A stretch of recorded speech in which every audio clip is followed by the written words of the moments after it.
ini yang menyelenggarakan program layanan non formal kelompok bermain.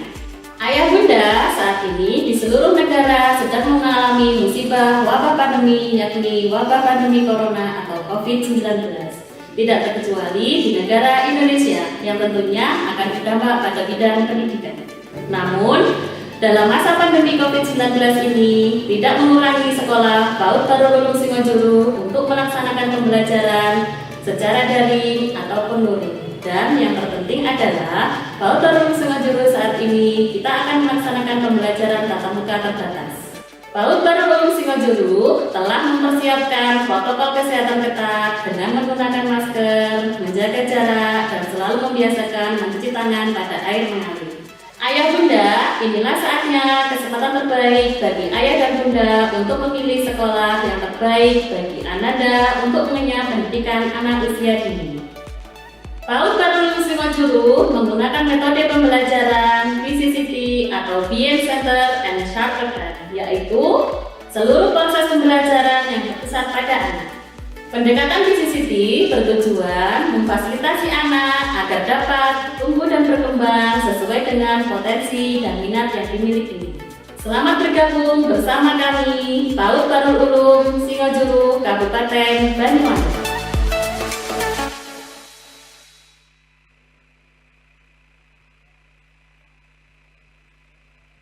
Acara selanjutnya, sambutan yang akan disampaikan oleh Bapak Camat Singojuru. Kepada beliau waktu dan tempat kami persilakan.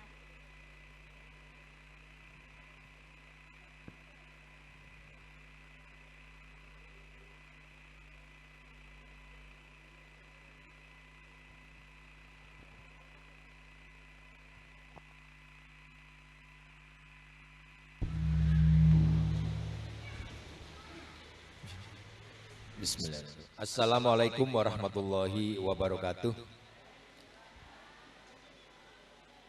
Bismillah, alhamdulillah, wa syukurillah, la haula wa la quwata illa billah, Allahumma sholli ala Muhammad, amma ba'du. Yang kami hormati Bu Kepala Desa Lemabang Kulon, yang kami hormati Ibu Kepala Sekolah PAUD Bahrul Ulum Desa Lemabang Kulon, Bapak Suprianto dari Puskesmas Singojuru, terus ada lagi Bu Dokter Filiati, lagi Bu Rufi, yang kami hormati pula Bapak Poniman, Kaur Kesra Desa Lemabang Kulon yang hormati, dan Ibu guru dari PAUD Baru Lulung dan seluruh wali murid dari PAUD Bahrul Ulum yang berbahagia. Pertama-tama marilah kita panjatkan puji syukur kehadirat Allah SWT karena pada pagi hari ini kita masih berkesempatan untuk menghadiri acara parenting education yang dilakukan oleh PAUD Bahrul Ulum dalam kondisi keadaan sehat walafiat. Selawat dan salam marilah kita haturkan pada junjungan Nabi besar Muhammad SAW. Bapak Ibu yang kami hormati, mohon maaf yang sedianya di sini adalah Bunda PAUD Kecamatan Singojuru, yaitu istri saya, karena tadi pagi mulai dari Banyuwangi sampai ke sini sudah hujan. Terus saya sendiri karena tidak bawa mobil, jadi langsung saya meluncur ke Singojuru, dan mungkin sampai hari masih hujan karena di sini juga hujan. Jadi mohon maaf, saya mewakili karena tadi sudah disampaikan oleh teman-teman di kecamatan, sudah ditunggu di PAUD Baru Ulum di Lemabang Kulon ini. Bapak Ibu yang kami hormati, kegiatan parenting education ini memang sangat penting dilakukan karena ini juga akan berpengaruh kepada anak didik kita, khususnya anak-anak yang masih di usia bawah TK. Jadi ini sangat penting sekali dan bisa memberikan tambahan-tambahan ilmu dan mungkin bisa meningkatkan daya pikir dan daya gerak dari anak-anak didik kita. Selain itu, saya atas nama pribadi, atas nama pemerintah Kecamatan Singojuru mengucapkan banyak terima kasih dengan adanya PAUD Bahrul Ulum ini, walaupun dalam kondisi yang hujan ini ya sebenarnya meriah ini kalau tidak hujan. Meriah karena cuacanya hujan, ya kita syukuri saja karena hujan juga adalah rahmat dari Yang Maha Kuasa. Mudah-mudahan ke depan PAUD Bahrul Ulum dan PAUD-PAUD yang lain yang ada di Kecamatan Singojuru ini akan membawa dampak positif kepada kita, khususnya generasi-generasi yang sudah seperti kita ini, dan kita doakan PAUD lulusan dari PAUD, TK, SD, SMP, SMA nanti akan menggantikan kita semua di masa-masa yang akan datang dan menjadikan Singojuru ini sebagai kecamatan yang tidak lagi menjadi dipandang orang sebelah mata, karena kita tahu Singojuru ini memang kecamatan yang paling aman sekali di sini. Saya dalam beberapa tahun di Singojuru ini merasakan bahwa hampir tidak ada gejolak apapun yang ada di sini. Tetapi masyarakatnya, kalau dibilang masyarakatnya baik sekali, diajak untuk sehat juga baik, karena terbukti untuk penanganan COVID-19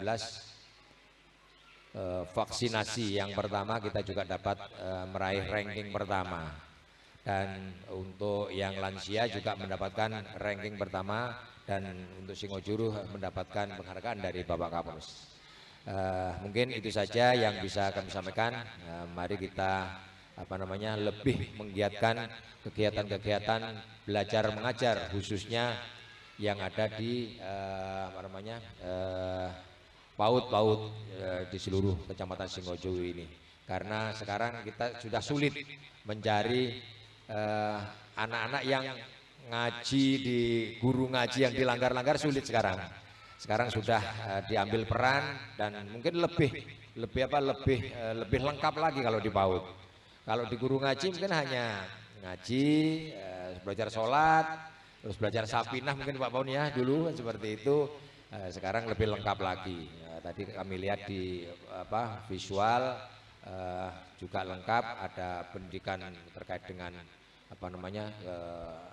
lalu lintasan, terus terkait dengan masak memasak dan sebagainya. Itu juga akan membawa dampak positif bagi anak-anak didik kita. Mungkin itu saja yang bisa kami sampaikan. Kurang lebihnya saya mohon maaf. Kami akhiri. Wassalamualaikum warahmatullahi wabarakatuh.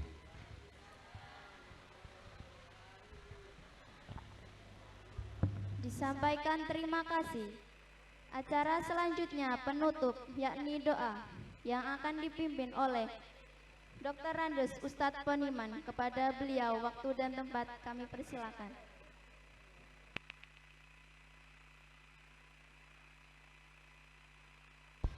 Assalamualaikum warahmatullahi wabarakatuh. Hadirin sekalian, marilah kita menundukkan kepala sejenak memohon kepada Allah Subhanahu wa taala.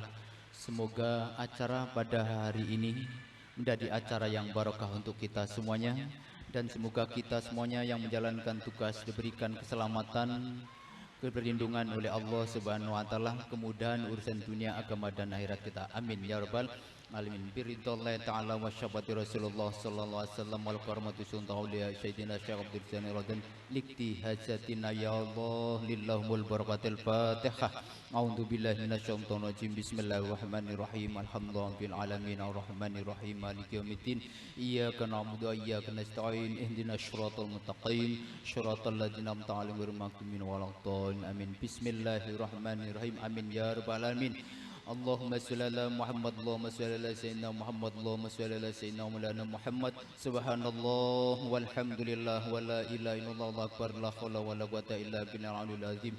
Ya Allah, ya Rahman, ya Rahim, terima kasih ya Allah, Engkau telah memberikan kesempatan waktu sehingga kami bisa duduk bersimpuh di tempat di tempat ini. Semoga pertemuan ini adalah pertemuan yang penuh barokah yang Kau berikan kepada kami semua ya Allah. Allahumma yassir lana ya Allah, berikan kemudahan pada kami semua ya Allah. Ala umuri dunya wa dina wal arwah, atas segala urusan dunia dan agama kami serta akhirat kami ya Allah.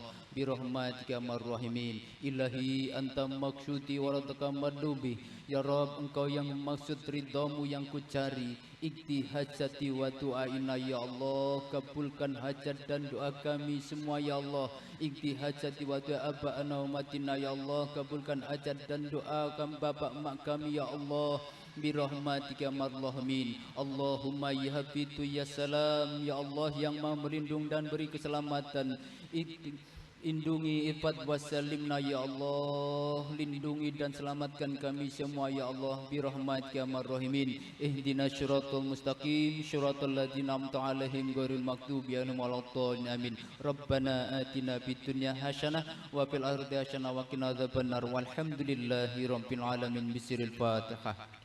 A'udzu billahi minasyaitonir rajim. Ihdinas siratal mustaqim, syiratal ladzina an'amta 'alaihim.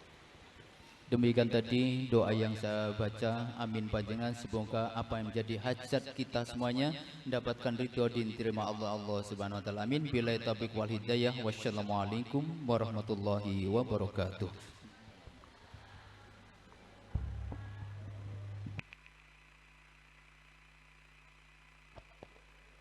Disampaikan terima kasih. Dengan berakhirnya doa tadi, maka berakhir pula lah acara pada pagi hari ini. Saya selaku pembawa acara, mohon maaf apabila ada salah kata dan perbuatan yang disengaja. Akhirul kalam, ihdinas syiratal mustaqim. Assalamualaikum warahmatullahi wabarakatuh. Untuk acara selanjutnya akan saya serahkan kepada moderator.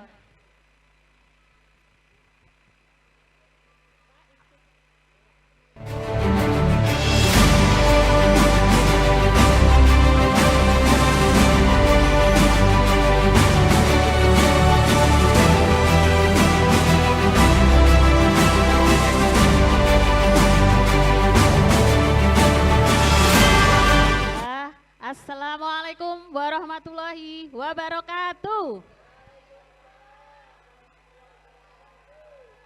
Apa kabar hari ini? Baik, alhamdulillah.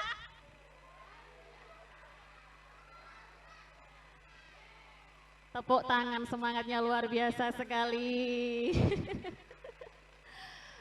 Mungkin saya mau perkenalkan diri nggih Pak, mungkin ada yang belum kenal, mohon maaf. Saya Ibu Okta Erlina, SPD. Saya selaku pengelola Kepala Sekolah KB PAUD KB Barulum Singondiru. Terima kasih atas kehadirannya Bapak Camat, Bapak Ibu narasumber, Bu Bidan, Bu Lurah, Pak Poniman selaku yang mewakili Bapak Kepala Desa dan Ibu-ibu wali murid semuanya. Mohon maaf nanti tadi acaranya agak mundur nggih karena cuaca yang tiba-tiba dari semalam hujan. Nggih, tapi alhamdulillah masih tetap semangat ya Bapak Ibu. Masih semangat? Ya, baiklah. Acara pada pagi hari ini saya akan menjadi moderator dalam acara Parenting Education yang mengusung tema Cegah Stunting Sehat Negeriku, Tumbuh Indonesiaku. Bapak Ibu, keluarga merupakan tempat belajar pertama yang akan menjadi kunci pembentukan karakter dan pendidikan anak. Orang tua merupakan guru pertama anak-anak dan rumah adalah sekolah pertama yang dikenal oleh anak. Sehingga peran orang tua dalam pendidikan, baik pendidikan karakter anak, spiritual hingga pendidikan formal, semuanya dimulai dan membutuhkan peran besar dari orang tua. Pentingnya parenting education ini untuk membuat orang tua agar bisa menjadi contoh yang baik bagi anak-anaknya. Karena apa? Anak sejak kecil, anak usia dini adalah peniru yang unggul. Kenapa peniru yang unggul? Karena anak kecil adalah mereka akan meniru apa yang mereka lihat dan apa yang mereka rasakan. Ya. Parenting education merupakan metode yang paling baik bagi orang tua dalam mengajar dan membentuk karakter anak. Sebagai orang tua, kita juga harus belajar membekali diri dengan beragam informasi tentang pendidikan anak. Hal ini agar kita semua sebagai orang tua bisa menentukan pola didik dan pola asuh yang tepat, sasaran dan efisien, sehingga memberikan impact atau dampak positif bagi anak. Orang tua yang senantiasa belajar akan mendorong anak-anak tumbuh dengan nilai-nilai baik hingga mereka dewasa kelak. Jadi ada poin penting di parenting education ini. Yang pertama yaitu meningkatkan kesadaran orang tua. Yang kedua, meningkatkan pengetahuan dan keterampilan. Selanjutnya yang ketiga, mempertemukan kepentingan dan keinginan antara pihak keluarga dan sekolah. Baiklah Bapak Ibu, langsung saja, mungkin ini biar mempersingkat waktu, akan saya kenalkan Bapak Ibu narasumber yang pertama yaitu Bapak Supriyanto Skep NSMkep. Beliau adalah pengelola program HIV dan Promkes Puskesmas Kecamatan Singojuru. Tepuk tangan buat beliau. Selanjutnya yaitu Dr. Gigi Afiliati Salafia Riyako. Beliau adalah Dr. Gigi Puskesmas Kecamatan Singojuru. Selanjutnya yang terakhir yaitu Ibu Rufi AMD GZ. Beliau merupakan nutrition PKBM ahli gizi ya, nutrition atau ahli gizi Puskesmas Kecamatan Singojuru. Baiklah, tepuk tangan yang semangat lagi buat ketiga narasumber kita. Baiklah Bapak Ibu, yang pertama mungkin saya akan berikan kesempatan kepada Bapak Supriyanto sebagai Bapak sendiri di narasumber ini untuk ke depan mengasih materi tentang PHBS stunting. Tepuk tangan buat Bapak Supriyanto.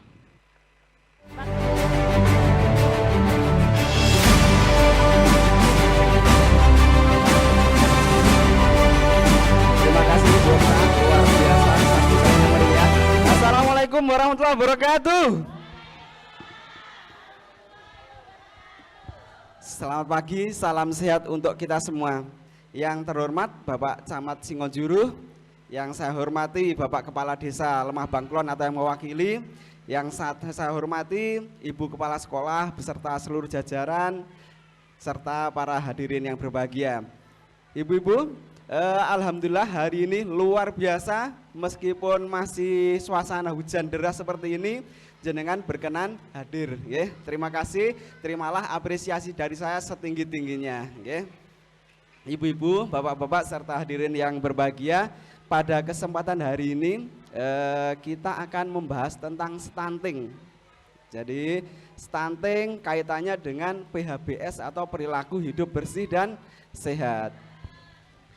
Manfaat kegiatan pada hari ini ya, jadi kalau jenengan hadir dan mengikuti kegiatan ini, harapannya setelah pulang dari kegiatan ini ya, jenengan akan mendapatkan pemahaman yang lebih tentang stunting, kemudian mencegahnya serta kaitannya dengan PHBS, sehingga akan bisa kita terapkan pada anak cucu kita, sehingga kita akan menghasilkan generasi emas Indonesia 2045. Ibu-ibu masih semangat? Masih ya? Oke, sebenarnya kita pengen senam otak dulu tapi karena waktunya terbatas mungkin bisa kita skip aja untuk senam otaknya.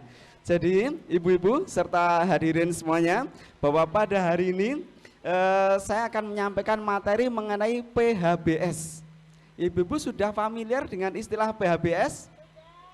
Nah, ibu kepala sekolahnya yang luar biasa familiar sekali dengan PHBS. Oke, terima kasih Bu Okta. Ya. Jadi saya pada kesempatan ini juga ingin memberikan apresiasi yang luar biasa untuk Pak TK PAUD Bahrul Ulum. Seperti namanya Bahrul Ulum, Samudra Ilmu ya Bu. Ya. Jadi bukan hanya mendidik generasi emas, tapi untuk orang tua, keluarga semuanya juga kita kasihkan edukasi terkait persiapan menuju generasi emas tersebut. Terima kasih untuk PAUD Baru Ulum. Jadi Ibu Bapak, pada kesempatan ini bahwa PHBS itu adalah perilaku hidup bersih dan sehat. Nanti bisa kita refleksikan atau kita cerminkan pada diri kita sendiri. Nanti ada indikator-indikator. Perilaku dikatakan hidup bersih dan sehat itu ada 8 indikator untuk sekolah. Jadi sebelumnya ingin saya sampaikan bahwa PHBS itu ada PHBS tatanan keluarga dengan 10 indikator dan PHBS pada tatanan sekolah dengan 8 indikator. Karena ini tempatnya adalah di TK PAUD, maka saya akan fokus pada TK pada tatanan pendidikan dengan 8 indikator itu tadi. Nanti kita akan refleksikan atau cerminkan ke diri kita sendiri. Perilaku sehari-hari kita itu sudah ber-PHBS belum kayak gitu. Oke, next.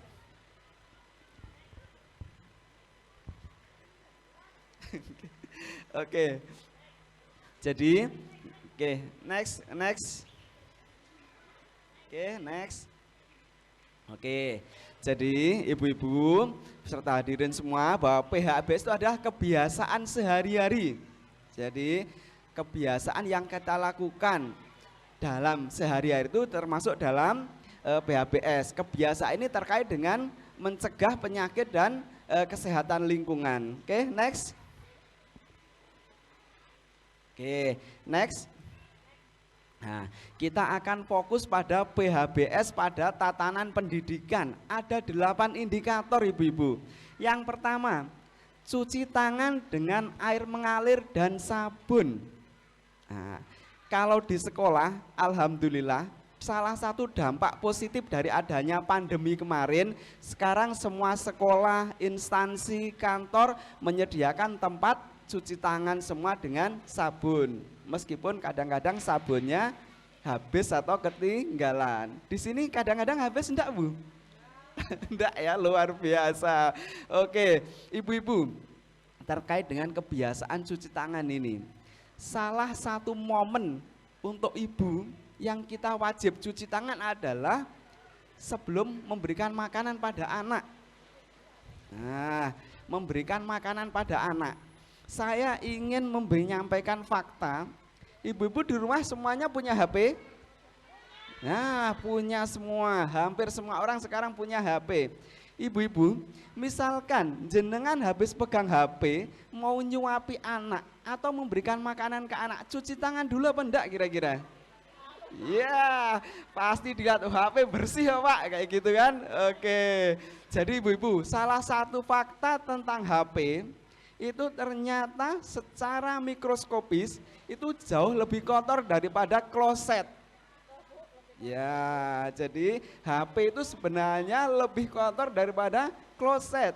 Jadi jangan, atau titip pesan, misalkan habis pegang HP, nah, mau nyuapi anak, cuci tangan dulu ya. Jangan karena habis pegang HP aja Pak, enggak apa-apa kayak gitu. Eman ya, karena kita enggak tahu HP itu mengandung kuman apa aja ya. Oke, yang kedua, memakai jamban yang bersih dan sehat. Ibu-ibu semua sudah pakai jamban yang bersih dan sehat? Sudah punya, tapi ibu-ibu saya yakin punya. Ibu-ibu pemirsa yang berbahagia, bahwa salah satu tantangan dan peluang kita sebagai warga Singonjuruh adalah kita punya sungai-sungai yang jernih dan mengalir deras sepanjang tahun. Dampak positifnya satu, jika kita tahu bahwa ini sungai adalah peluang, ini terkait dengan stunting, bisa kita gunakan sebagai pencegahan atau intervensi, sebagai salah satu intervensinya ya. Untuk apa? Misalkan sungai-sungai tadi bisa kita gunakan dengan memelihara ikan keramba seperti, sehingga bisa mendapatkan tambahan asupan gizi atau protein untuk anak-anak kita. Dampak negatifnya, kita punya sungai yang jernih mengalir sepanjang tahun, godaan untuk beraktivitas di sungai itu sangat tinggi, ibu-ibu. Ya, di Singonjuruh kasus rawat inap di puskesmas paling tinggi adalah kasus diare dan tipes. Nah, itu sangat erat hubungannya dengan sungai tadi. Mohon maaf, kita kecamatan Singonjuruh itu sudah dicanangkan sebagai kecamatan ODF, Open Defecation Free. Tidak ada orang BAB sembarangan di sungai. Tapi nun sewu, kadang-kadang kita lihat di sungai masih banyak keramba atau kerobong. Ya, bukan keramba untuk melihara ikan, tapi kerobong untuk mandi, nyuci, termasuk juga untuk BAB di sungai. Ya, ibu-ibu, saya ingin cerita sedikit. Anak-anak kita terbiasa menggunakan sungai untuk BAB itu apa enggak, Bu? Terbiasa ya. Ibu-ibu, saya ingin cerita sedikit tentang teori Pavlov atau teori pembiasaan. Di Rusia ada seorang profesor bernama Profesor Pavlov. Profesor Pavlov ini mengadakan percobaan. Beliau punya anjing. Anjingnya ini setiap mau ngasih makan daging itu dikentengi dulu. Teng teng teng teng kayak gitu. Anjingnya akan mendekat, kemudian mengeluarkan lidah dan neteskan air liur. Beliau lakukan selama 1 minggu. Setelah 1 minggu itu beliau cuma ngenteng aja, teng teng teng teng kayak gitu. Nggak usah dikasih daging. Ternyata tetap anjingnya mendekat, menjulurkan lidah, keluar air liur. Ini akhirnya menjadi sebuah teori pembiasaan. Non sewu, ini hanya sebuah teori. Untuk kebiasaan ini, kalau kita coba sendiri, kita 3 hari terbiasa bangun jam 3 pagi, ya. Hari keempat dan seterusnya otomatis gak usah digugah, kita itu sudah kayak melek sendiri. Itu adalah pembiasaan.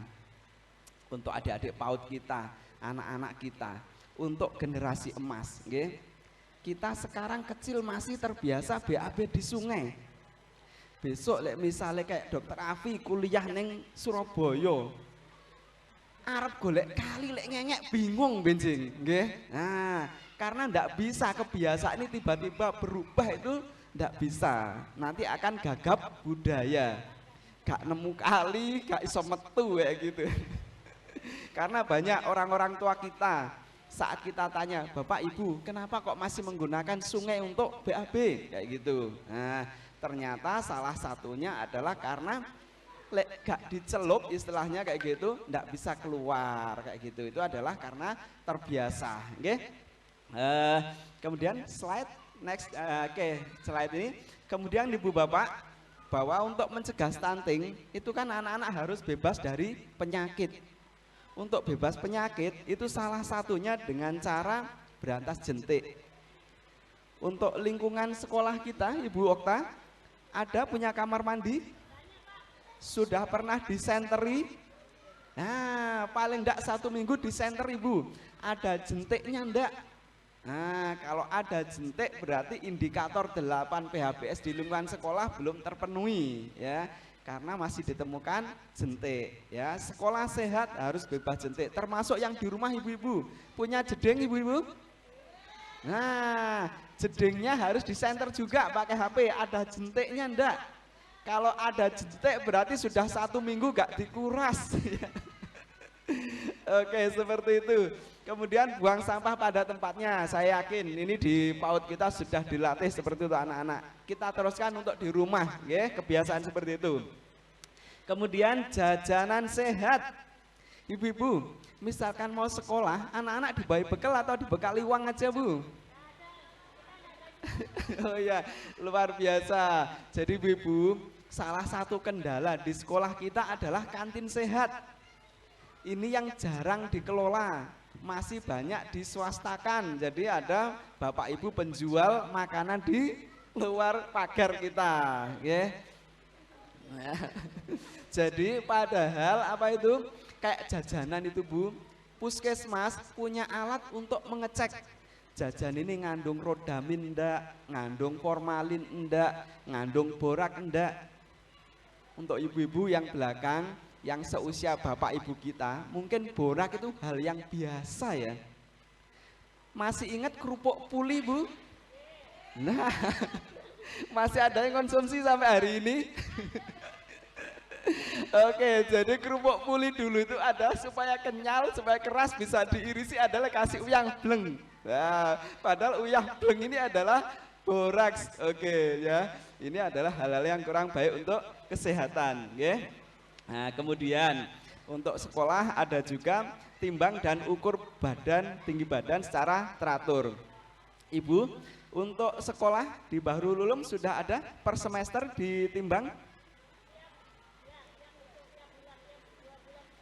Sip, memang untuk usia kalau 0 sampai 5 tahun paling tidak 3 bulan sekali, di atasnya bisa setengah tahun sekali, luar biasa.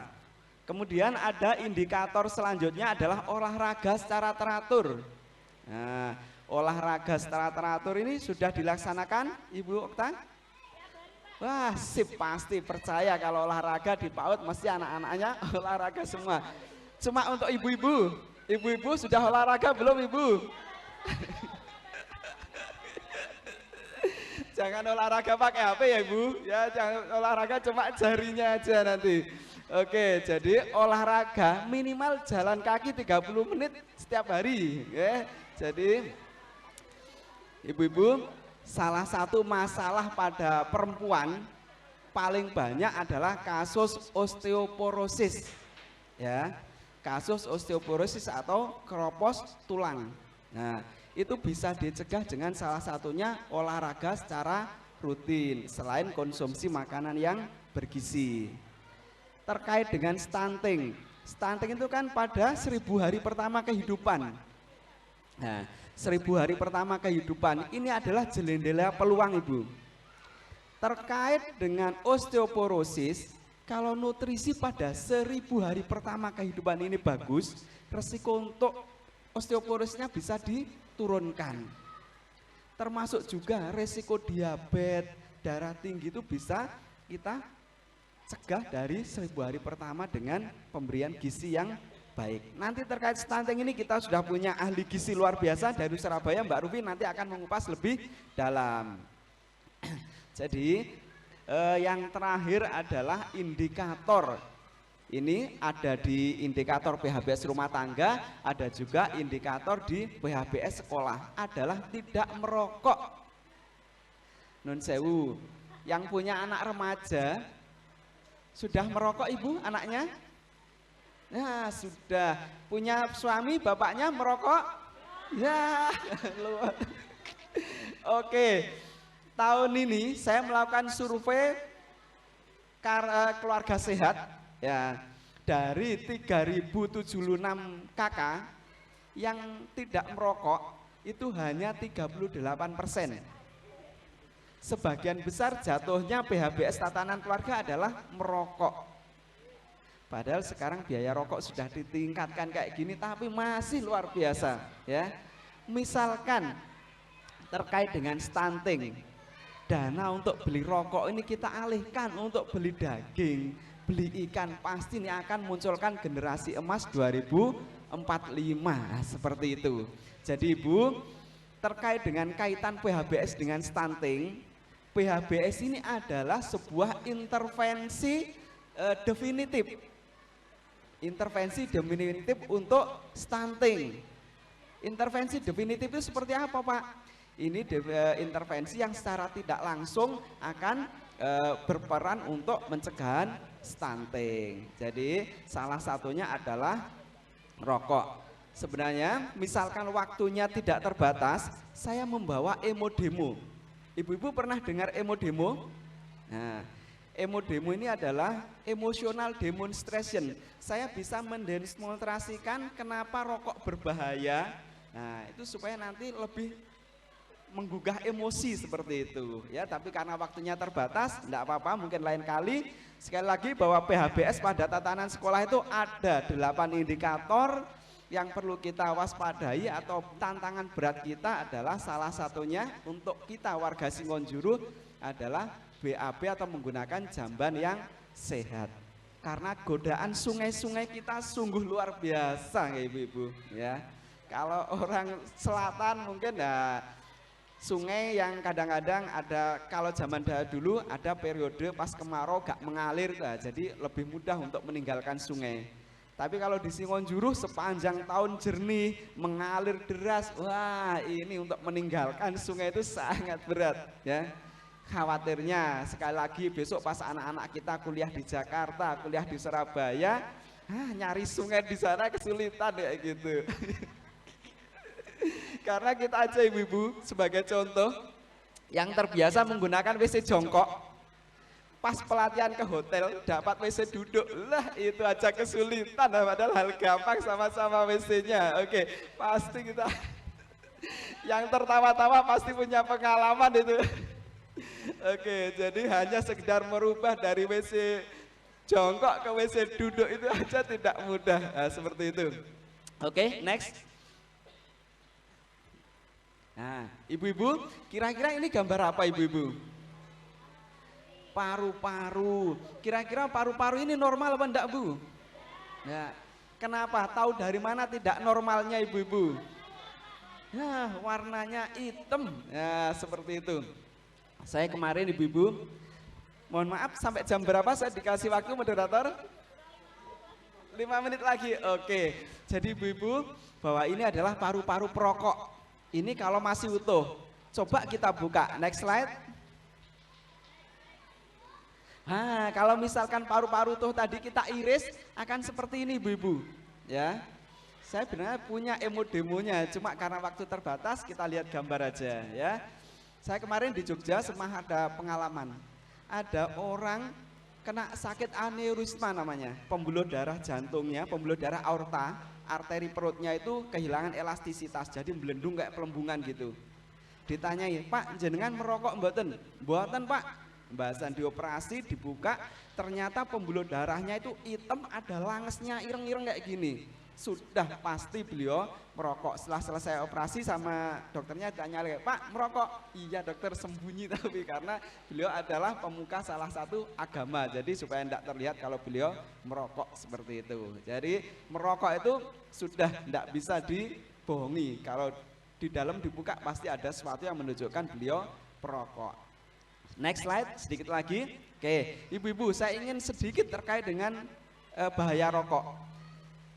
Kita sering di TV dengar merokok dapat menyebabkan serangan jantung, dapat menyebabkan stroke, dapat menyebabkan impotensi kayak gitu. Ibu-ibu sudah ada gambaran kira-kira kenapa kok bisa menyebabkan hal tersebut? Nah, next slide saya ingin menunjukkan dikit yang terakhir. Nah, ibu-ibu ini.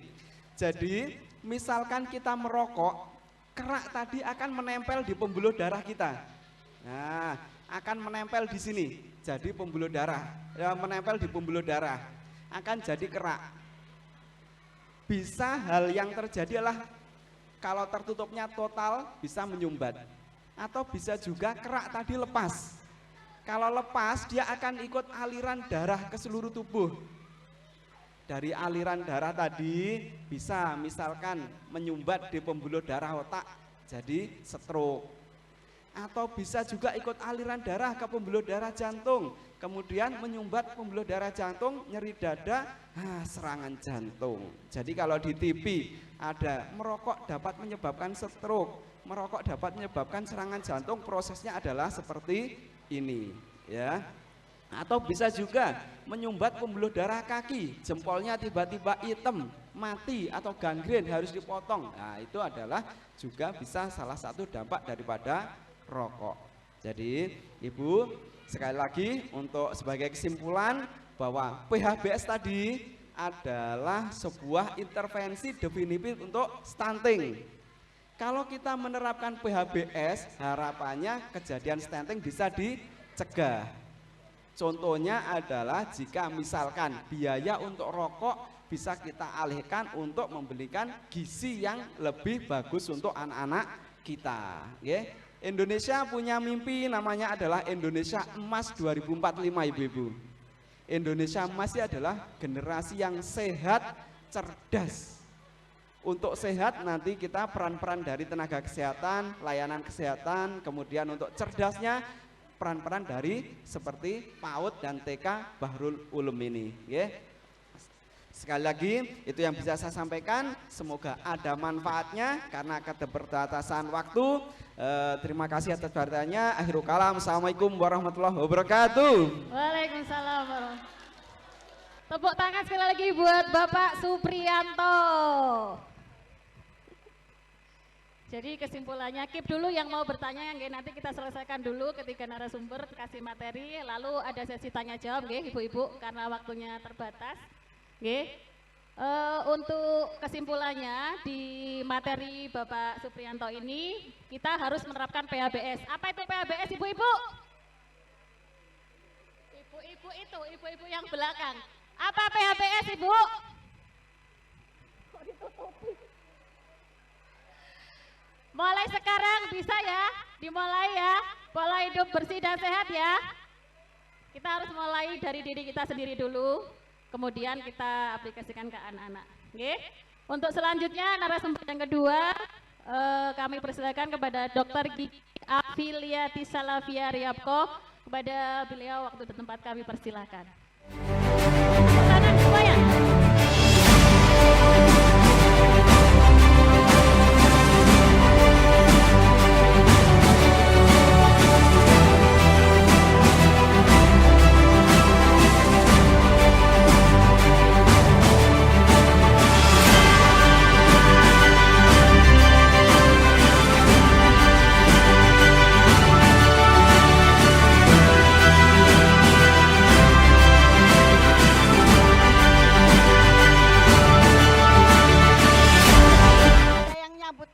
Gigi anaknya ya ke Singojur.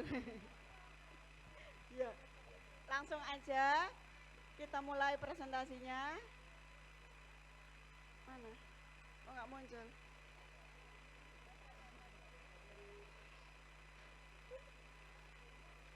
Nah, hari ini kita mengenal tumbuh kembang gigi anak. Karena saya dokter gigi, jadi ngasih materinya tentang gigi. Ya, next. Nah, ini ibu-ibu sudah pada tahu belum? Gigi itu punya struktur. Ada yang pertama, ini ya, nggak ada pointer. Pak, boleh pinjam? Tapi bisa ya? Yang mana yang dipinjam? Ini ya. Iya ya, di TV-nya nggak tembus, jadi nggak bisa nunjuk. Gigi itu ada namanya lapisan terluar yang kita lihat warnanya putih, itu namanya enamel. Kemudian masuk ke dalam lagi ada namanya dentin. Masuk lagi ada namanya ruang pulpa. Nah, di dalam ruang pulpa ini ibu-ibu, bapak-bapak ada isinya saraf sama pembuluh darah. Ya. Terus gigi itu terbenam di dalam tulang, namanya tulang alveolar. Next. Nah, gigi itu macam-macam. Gigi itu kan bentuknya macam-macam ya. Yang depan itu namanya gigi seri, yang runcing namanya gigi taring, yang belakang untuk mengunyah itu namanya gigi geraham. Nah, ini komposisinya di anak-anak dan di orang tua itu berbeda-beda banyaknya. Next. Ini adalah gigi susu atau gigi anak-anak. Jadi kalau anak-anak itu giginya jumlahnya ada 20.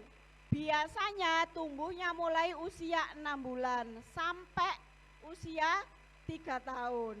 Ya, nanti gigi itu akan menetap sampai usianya kira-kira 6 sampai 7 tahun. Jadi ini ibu-ibu ada yang anaknya usianya di atas 6 tahun. Ada ya? Nah, coba dilihat. Next. Coba dilihat apakah gigi geraham permanennya sudah tumbuh. Nah, kalau gigi anak-anak itu yang jumlahnya 20 tadi, itu masih kalau lepas masih ada gantinya. Tapi kalau sudah gigi tetap atau gigi permanen sudah nggak ada gantinya. Maka kalau anak itu sudah mulai ganti giginya jadi gigi permanen, minta tolong diperhatikan lagi kebersihan rongga mulutnya ya. Soalnya banyak sekali anak-anak yang usianya masih SD, kelas 3, kelas 4 itu gigi permanennya sudah rusak sekali, sudah tidak bisa diperbaiki kecuali dicabut. Masalahnya gigi permanen itu kalau sudah dicabut, ya sudah hilang, tidak ada gantinya. Ya, kalau ibu-ibu ada punya anak yang usianya sekitar 6 sampai 7 tahun, 5, 6, 7 tahun, coba dihitung giginya. Ya, ngitung gigi itu dari mulai gigi yang paling depan, itu kan jejer 2 besar-besar gitu kan. Dihitung kanan itu atas bawah ya sama, kanan itu dari depan sampai ke belakang jumlahnya berapa. Biasanya kalau hitungan yang ke-6, kalau sudah ada 6 gigi di satu sisi, berarti yang ke-6 itu sudah gigi permanen. Ya, minta tolong diperhatikan sekali, karena itu tumbuhnya dari umur 5, 6, 7 tahun. Kebanyakan ibu-ibu itu ngira gigi itu masih ada gantinya, padahal sudah enggak ada ya. Next. Nah, kapan sih dimulainya pertumbuhan gigi? Gigi itu Bu, memang munculnya itu usia 6 bulan ya. Tapi pembentukannya itu sejak jenengan hamil 5 sampai 6 minggu ya. Lah, makanya kalau bisa ketika kita memulai berencana untuk hamil atau untuk punya anak, itu jauh-jauh hari itu harus diperhatikan makanannya, gizinya harus diperhatikan. Mungkin nanti lebih lanjut akan dijelaskan oleh Mbak Rufi. Nah, next. Ini, jadi gigi itu ada tahapan pertumbuhannya. Yang pertama itu fase gigi susu atau gigi sulung. Yang saya bilang tadi ada 20. Ya. Selanjutnya semakin anak itu tumbuh usianya 5, 6, 7 tahun atau biasanya usia TK, B sampai SD itu jadi ganti fase gigi campuran. Jadi giginya itu campuran, gigi sulung sama gigi permanen. Cara bedainya mana sih gigi sulung, mana sih gigi permanen? Gampang. Kalau gigi sulung itu warnanya putih, putih seperti susu. Kalau gigi permanen itu warnanya agak kekuningan. Jadi nanti kalau misalnya anaknya usianya 6-7 tahun dilihat giginya. Oh, kalau warnanya kuning, oh berarti ini sudah ganti gigi permanen. Harus diperhatikan kebersihan rongga mulutnya. Ya. Kemudian kalau dia sudah biasanya usia SD kelas 6 atau SMP itu giginya semua sudah fase gigi tetap. Next. Nah, apa sih masalah gigi dan mulut yang sering banget terjadi di anak-anak? Next. Ya, selanjutnya. Nah, ini. Ibu-ibu semua di sini wes. Ada enggak yang giginya seperti di gambar ini? Siapa yang enggak punya gigi berlubang? Enggak ada. Ada enggak yang anaknya giginya enggak berlubang? Ada? Oh, pintar. Nah, kebanyakan anak-anak yang datang ke puskesmas itu giginya kayak yang di bawah ini. Iya, gegesnya itu sampai mentok gusi wes. Lah kalau sudah seperti itu susah, mau ditambal ya nggak bisa, dicabut ya belum boleh. Akhirnya apa? Nanti anaknya itu jadinya sering sakit gigi. Keluhannya ke puskesmas itu sakit gigi terus. Tapi mau diapa-apain ini sudah nggak bisa. Karena ditambal ya wes gak ada gigi, mau dicabut itu nggak boleh karena belum waktunya gitu. Selanjutnya, apa kok giginya itu bisa seperti itu ya? Faktor utamanya itu gara-gara makanan. Siapa di sini yang anaknya nggak suka makan manis, yang nggak suka makan permen, ada nggak? Yang sukanya minum air putih tok wes, KS. Ibunya sama bapak-bapaknya aja senengane es ya. Lah. Jadi Bu, ketika kita makan, apalagi makanan yang manis-manis, itu sama bakteri di dalam mulut itu diubah jadi asam. Lah asam ini yang bikin lapisan gigi itu larut, akhirnya berlubang. Next. Nah ini gigi itu nggak moro-moro berlubang Bu, nggak moro sekarang makan manis besoknya moro-moro berlubang. Ya ada prosesnya dan itu nggak sebentar, lama sebenarnya. Cuman kadang kita sebagai orang tua itu kurang perhatian. Nah awal muncul lubang gigi itu nggak langsung moro warnanya coklat atau hitam, warnanya itu putih mentak kayak ini seperti kapur. Jadi di gigi itu kayak ada bercak putih kayak kapur. Lama-lama kalau dibiarkan oral hygiene-nya atau kebersihan mulutnya tidak terjaga, anak yang nggak pernah sikat gigi, makin larut mineralnya, tambah warnanya tambah coklat, akhirnya giginya jadi rapuh. Giginya rapuh, moro protol sedikit-sedikit sampai habis. Ya, next. Nah, selanjutnya, next. Ini. Pertama, lubang gigi itu dangkal di permukaannya tok, nggak berasa apa-apa, belum ngilu, dipakai makan masih enak. Lama-lama dibiarkan, tambah masuk kumannya, terus tambah dalam, akhirnya apa? Kalau dipakai makan ngilu, makan manis ngilu, apalagi minum dingin, semakin ngilu sampai celeng lah, itu sudah masuk ke dalam lapisan namanya dentin. Kalau dibiarkan lagi, nggak ditambal, nggak dilakukan perawatan, semakin dalam lagi, lama-lama jadinya cekot-cekot. Kok biasanya itu kerasanya itu pas malam hari, nggak anak-anak, nggak orang dewasa, biasanya kerasanya itu malam hari. Tiba-tiba malam hari keluhannya nggak bisa tidur, diobatin nggak mempan. Ya cekot-cekot, kalau ada orang berisik rasanya pengen marah-marah, kayak gitu rasanya sakit gigi ya. Nah, sakit gigi itu Bu, kalau sudah cekot-cekot nemen ya, diobati apapun itu nggak mempan, iya apa enggak? Karena memang nggak bisa diobati cuman pakai obat gitu toh. Mungkin bisa, tapi sejam kemudian sakit lagi, sejam sakit lagi, sedangkan kita nggak boleh sejam minum obat ya. Kalau sudah seperti ini harusnya diapain Bu? Ke dokter ya. Kadang orang tuh ya cekot-cekot giginya, saking nggak tahannya ditempleki koyo, diurut pakai minyak-minyakan ya. Kadang kalau kumur garam itu masih oke Pak, biasanya disarankan. Kadang itu ya dimasukin bawang putih, dikei bawang merah. Kadang itu dulu, zaman dulu di rumah saya itu sampai ditutulno minyak tanah. Iya, kadang dimasukin odol ya. Lah padahal itu tambah bikin infeksinya gak karu-karuan, tambah bengkak.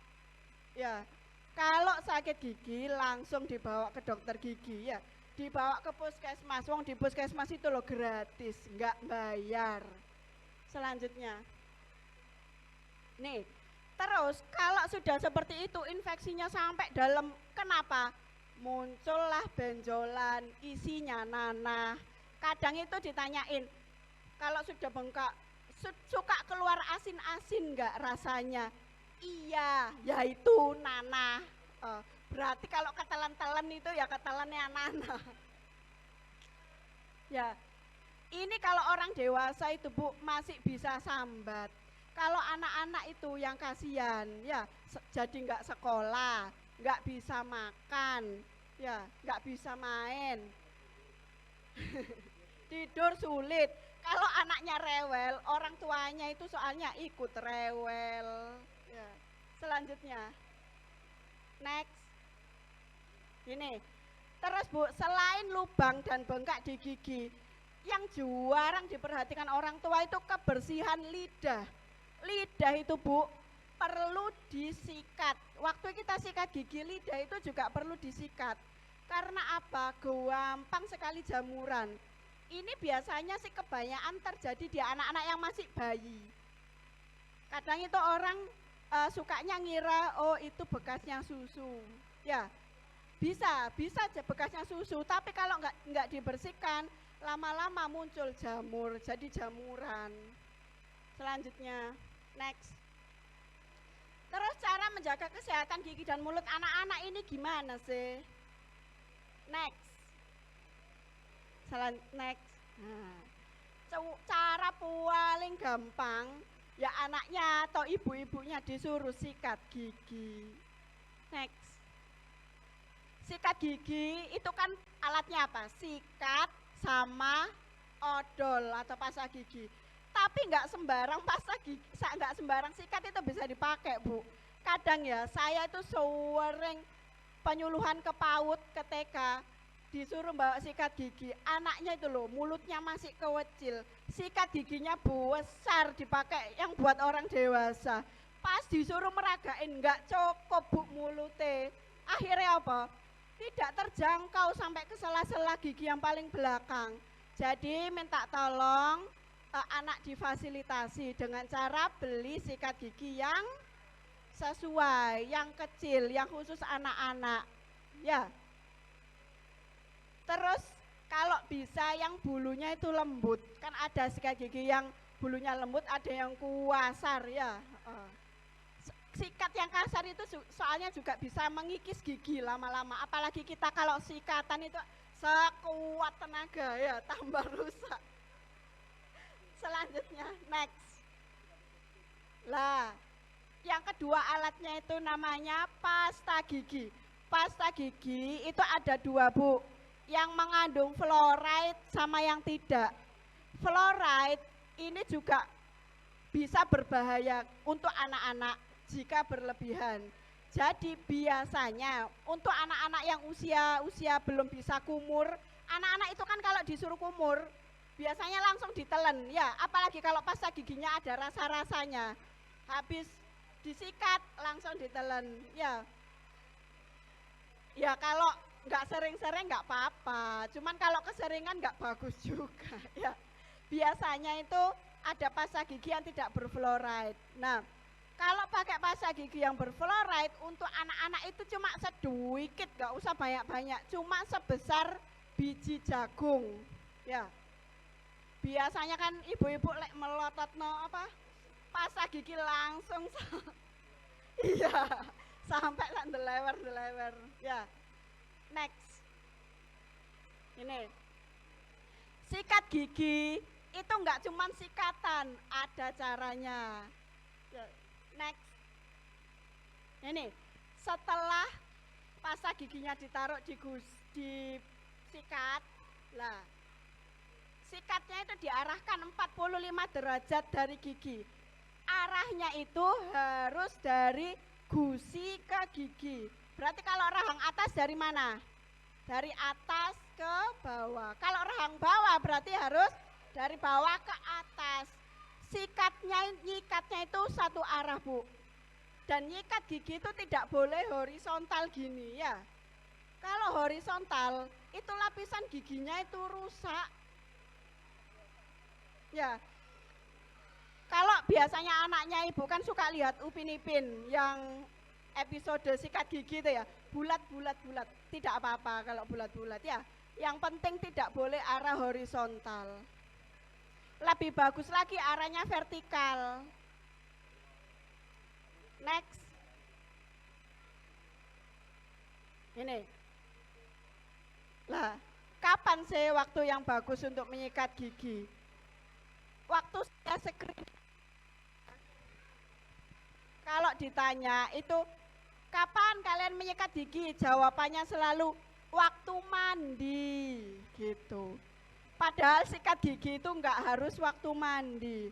Yang paling bagus setelah sarapan. Di sini siapa yang anaknya itu mandi dulu, sikat gigi dulu, baru disuruh sarapan? Semuanya. Termasuk yang besar-besar, yang tua-tua juga pasti seperti itu.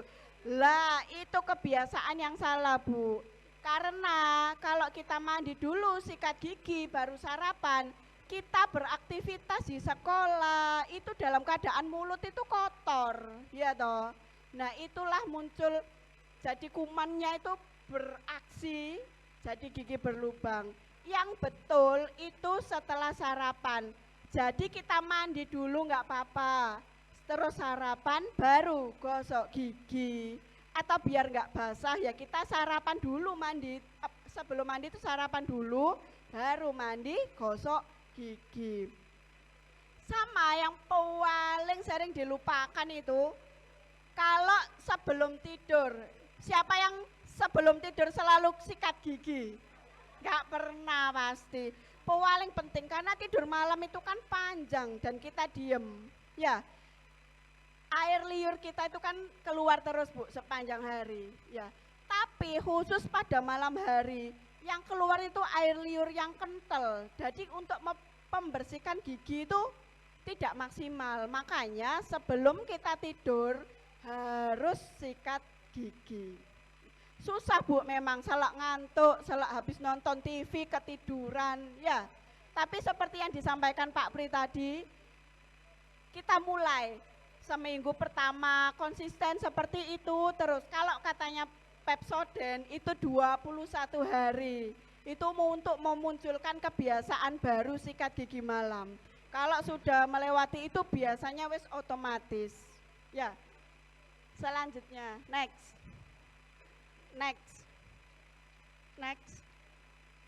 Ini. Sebentar, saya mau tanya dulu. Siapa yang anaknya sudah pintar sikat gigi sendiri? Semuanya? Sudah pintar sikat gigi sendiri? Ya, umur berapa anaknya? Berapa? 2 tahun. Ada enggak anaknya yang masih disikatin ibunya? Enggak ada, ya. Padahal boleh enggak sih anak usia TK gini sikat gigi sendiri, boleh enggak? Tidak boleh, ya. Tidak boleh, bukan tidak boleh, tidak disarankan. Anak usia 7 tahun ke bawah itu kemampuan motoriknya belum sempurna Bu. Jadi dia kalau mau sikat gigi itu susah sebenarnya, ngarahin sikatnya itu gimana, dia nggak terlalu paham. Lah selain itu kalau dia sikatan sendiri, kebanyakan ya wes lah pokok aku dilihat ibuku sudah sikatan wes selesai wes, ya. Padahal giginya masih kotor, ya. Next. Nah, selain memakai pasta gigi yang berfluoride atau sikat gigi, cara apa lagi untuk mencegah gigi berlubang? Ada yang namanya topikal aplikasi fluoride, tapi biasanya dilakukan di dokter gigi. Apakah di Puskesmas Singojuru ada? Belum, ya. Biasanya ada di dokter gigi praktek kalau seperti ini, ya, alat lebih lengkap. Selanjutnya, ini. Jadi anaknya itu giginya dibersihkan, terus dilapisin yang namanya fluoride. Itu bisa memperkuat struktur gigi. Nah, bertahannya berapa lama? Setiap 6 bulan. Makanya kita dianjurkan ke dokter gigi itu setiap 6 bulan sekali, ya. Ada enggak yang anaknya ke dokter gigi 6 bulan sekali? Iya, kebanyakan orang-orang itu kalau sakit baru ke dokter gigi. Padahal apa? Lebih baik mencegah daripada mengobati. Kalau anaknya sudah sakit itu baru bingung wes. Ya apa ini dok, nggak bisa tidur, nggak bisa makan, nggak mau makan, ya. Selanjutnya. Nah, yang kedua, ketika kita sikat gigi, ada beberapa gigi anak itu, gigi itu kan di bagian geraham ya, terutama itu ada alurnya di permukaannya. Itu tuh dalam dan tidak terjangkau oleh sikat gigi. Akhirnya dokter gigi itu menemukan ada sebuah cara. Celahnya itu tadi diisi sebuah bahan kayak ditambal, tapi tambalannya tuh encer jadi bisa masuk ke dalam. Sehingga permukaannya itu terlapisi, namanya fissure sealant. Ya, ini sangat nggak familiar karena jarang sekali dan memang belum terfasilitasi di puskesmas. Ya, next. Ini awalnya kan item-item gitu, ada alurnya ya. Kalau sudah diisi cairan namanya gelas ionomer, jadinya permukaannya dangkal. Kalau nyikatan itu bisa bersih. Selanjutnya, nah terus gimana kalau giginya itu sudah berlubang? Alternatif satu-satunya ya ditambal. Itu pun kalau giginya masih bisa ditambal ya. Kalau sudah tidak bisa, sudah tinggal sisa akar. Kalau gigi anak-anak ya sudah, kita tunggu aja. Kalau sakit ya diobati pakai obat ya. Kalau gigi anak-anak itu repotnya itu nggak bisa dicabut, itu kadang belum bisa, tapi ditambal itu juga nggak bisa. Jadi ya sudah, kalau sakit dibawa ke dokter gigi diobati, bisanya seperti itu. Selanjutnya ini yang harus dihindari biar kebersihan gigi, kesehatan gigi dan mulut kita terjaga ya. Sikat giginya harus pada waktu yang tepat. Kapan aja tadi? Setelah sarapan. Sama yang kedua, mau tidur malam ya. Terus yang kedua, kurangi konsumsi makanan yang manis. Yang ketiga, anaknya ada yang ngedot di sini, pakai minum susu pakai dot. Nah, ada? Oh, ada ya. Nah, kalau bisa Bu, secepat mungkin kalau anak itu sudah bisa minum pakai gelas, pakai sedotan, diganti ya, dotnya disingkirkan dulu, diganti alternatif pakai gelas atau pakai sedotan. Selanjutnya, nah ini next. Nah ini ibu-ibu ini kadang itu kalau masih gigi anak-anak itu sering ngeremehin.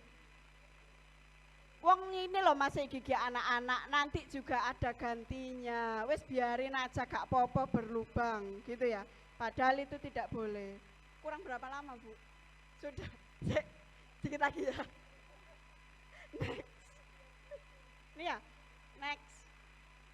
Nah, kalau gigi berlubang di anak-anak itu Bu, selain gigi anak-anaknya yang rusak, itu juga bisa merusak benih gigi permanennya. Jadi gigi permanennya itu nanti bisa ikutan rusak, tumbuhnya tidak sempurna bisa. Selanjutnya, nah ini kalau gigi anak-anaknya itu dicabut, karena saking rusaknya harus dicabut sebelum waktunya, giginya bisa kayak gini, tumbuhnya semerawut ya, tidak pada tempat yang betul. Selanjutnya nih, selain itu mempengaruhi kesehatan tubuh secara keseluruhan. Kenapa? Karena nggak bisa makan, tidak konsentrasi, akhirnya asupan gizinya itu juga berkurang. Padahal anak-anak itu harus makan yang banyak biar tumbuh kembangnya optimal. Next. Ini, next. Nah, selain itu anak-anak itu aktivitasnya jadi terganggu. Sekolahnya izin, nanti lesnya izin, ngajinya izin, ya nggak bisa tidur. Next. Next. Ini masa golden age. Jadi minta tolong sekali ibu-ibu yang anaknya masih di bawah 5 tahun, tolong diperhatikan sekali karena itu masa golden age. Ya, lagi optimalnya pertumbuhan. Next. Dah. Lah, pesan saya, kita waktu jadi ibu punya anak itu kan nggak cuma sekedar kita hamil, melahirkan, nyusuin atau ngasih susu, pokoknya nyekolah no, kan tidak seperti itu ya. Tolong anak-anaknya itu diperhatikan ya, termasuk kesehatan giginya. Soalnya sewering banget kesehatan gigi dan mulut ini nggak terlalu dipedulikan sama orang-orang. Orang itu kalau anaknya flu dikit langsung dibawa ke dokter, tapi giginya berlubang dikit ya wis biarin, seperti itu ya. Minta tolong seperti itu diubah mindsetnya bahwa kesehatan gigi dan mulut itu juga berpengaruh terhadap kesehatan kita secara keseluruhan. Ya, terima kasih. Ini waktunya sudah ini molor lama. Ya, terima kasih ibu-ibu semuanya atas perhatian dan bapak-bapak. Assalamualaikum warahmatullahi wabarakatuh. Luar biasa sekali, tepuk tangan sekali lagi buat Dokter Afi. Gimana ibu-ibu masih Pak? Makasih, oke, titip. Pak mau Pak matur teman.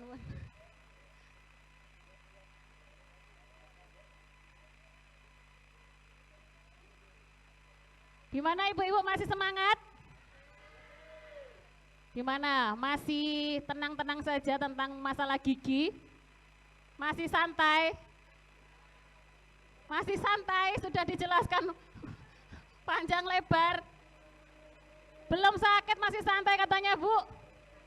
Belum sakit masih santai kata. Gimana Bu Dokter? Berarti menunggu sakit dulu ya? Ya, keep dulu ya pertanyaannya, kita selesaikan dulu, nanti kita buka sesi tanya jawabnya ya Bu ya. Untuk selanjutnya kami persilakan buat Dokter Mbak Rufi Rizka, AMDGZ, beliau adalah nutrisionis atau ahli gizi PKM Kecamatan Singojuru.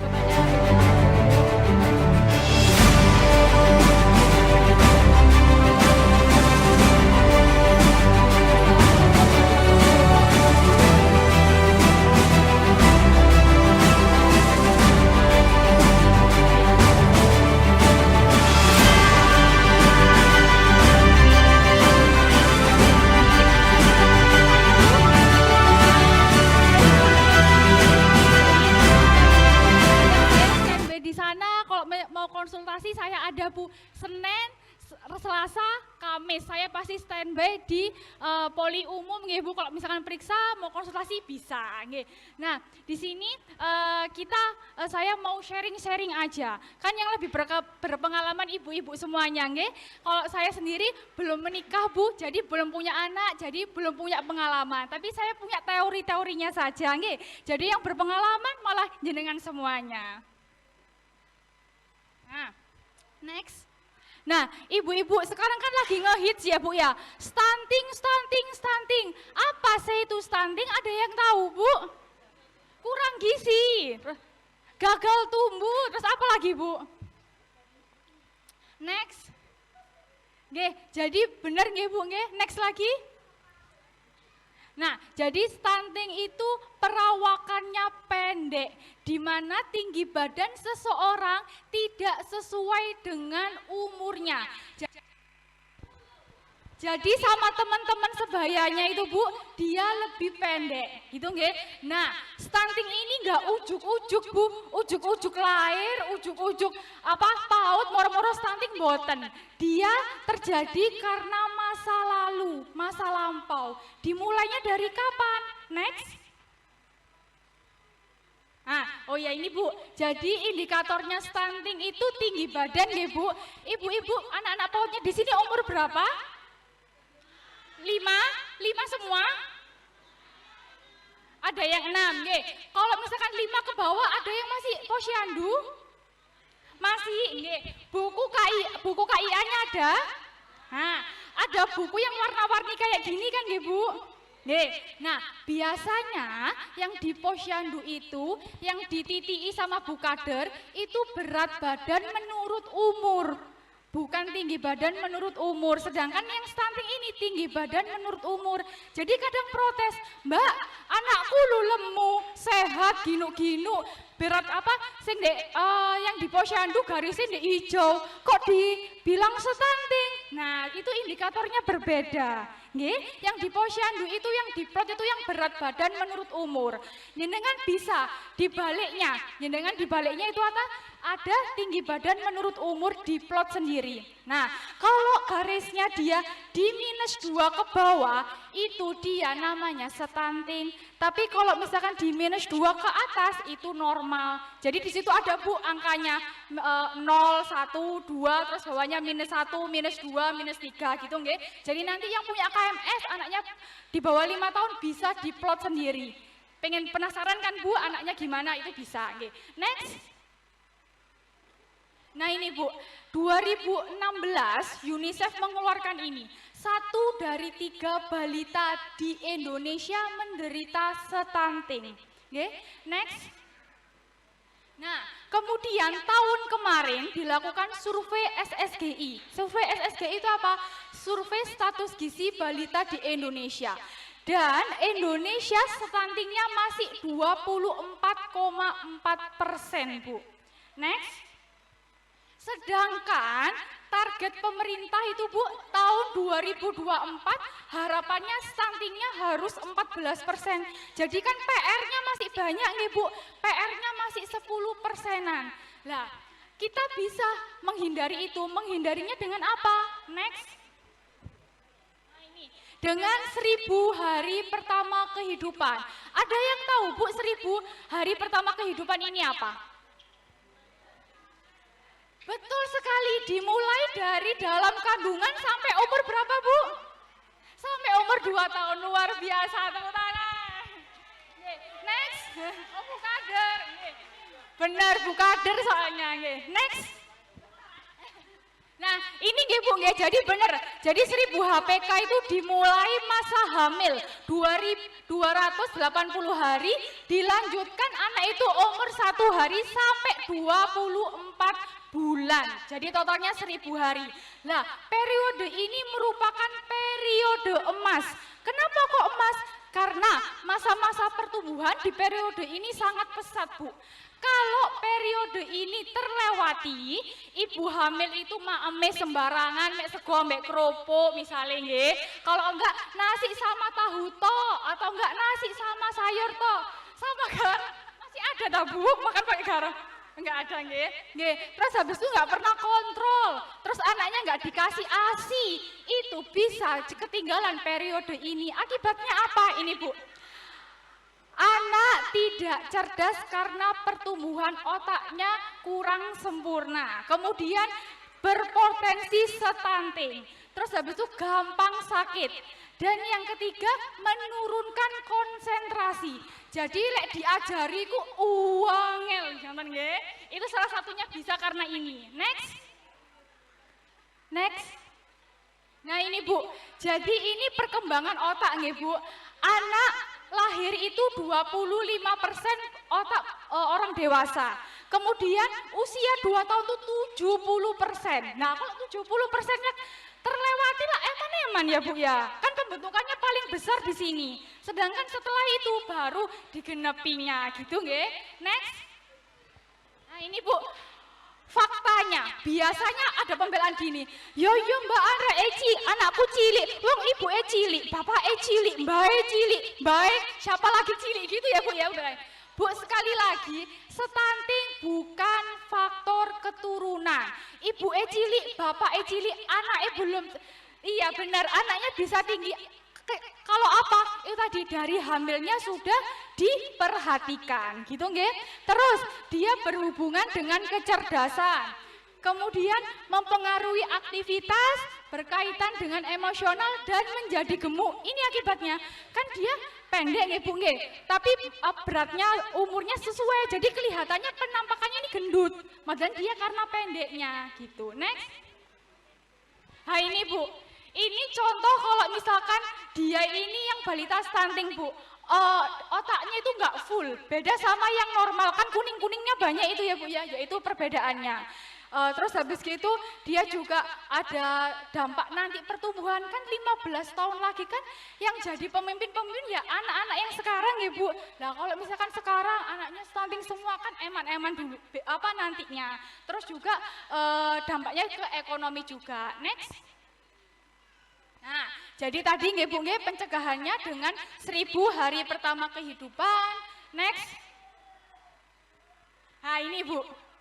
Bu, kalau makan kayak gini mboten Bu? Yang pertama ya Bu ya, nasi sama mie. Ya Bu, kalau masa itu mie instan kalau nggak pakai nasi kurang apa katanya Bu? Kurang kenyang, bener nggih. Bu, masak mie itu sesekali boleh, tapi jangan ditambahin nasi, ditambahin apa Bu? Telur, sayur, gitu nggih Bu nggih. Jangan ditambahin nasi, kan karbo-karbo gitu nggih. Terus next. Nah ini Bu, ini merupakan lingkaran stunting Bu. Stunting ini dimulai dari wanita usia subur, dari remajanya. Apabila remaja itu atau wanita usia subur sudah malnutrisi, dia nanti bisa hamilnya juga beresiko. Nanti anaknya yang dihasilkan berat badan bayi rendah dan nanti akibatnya stunting. Anak dikatakan berat lahir rendah berapa kilo Bu? Kurang dari 2,5 nggih. Kurang dari 2,5 nggih. Jadi wanita usia subur itu yang mau menikah Bu, kalau bisa di atas 20 tahun, lingkar lengan atasnya ini 23,5 minimal.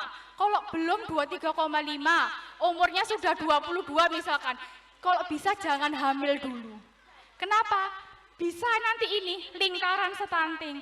Jadi ngokornya ini Bu, ini sampai siku ini ditarik garis, tengah-tengahnya berapa, dilingkari berapa, dimeteri. Kalau sudah lebih dari 23,5 boleh hamil. Kenapa sih kok minimal 23,5? Karena kalau di bawah itu resiko kekurangan energi kronik. Ibaratnya gini, ibunya aja kurang gizi.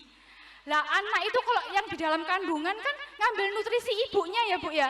Ya, ibunya aja kurang apalagi nanti dibagi 2. Ya ibaratnya gitu, nggih. Next. Nah ini Bu, tadi itu yang stunting kan tidak hanya karena pola makan nggih Bu nggih, tapi juga karena PHBS-nya. Survei 2019, 56,22 orang itu stop buang air di sungai. Berarti kan hampir setengahnya yang masih di sungai nggih Bu nggih. Ibu-ibu di sini ada yang masih cuci baju kora-kora di sungai? Ada nggih? Iya. Saya lewat itu Bu, kadang itu di selokan sini loh Bu. Kora-kora ya Bu ya. Saya tuh bawa timbo, saya tuh gini, kemana orang-orang ini ya? Ternyata masuk ke got yang di depan sini Bu, cuci piring.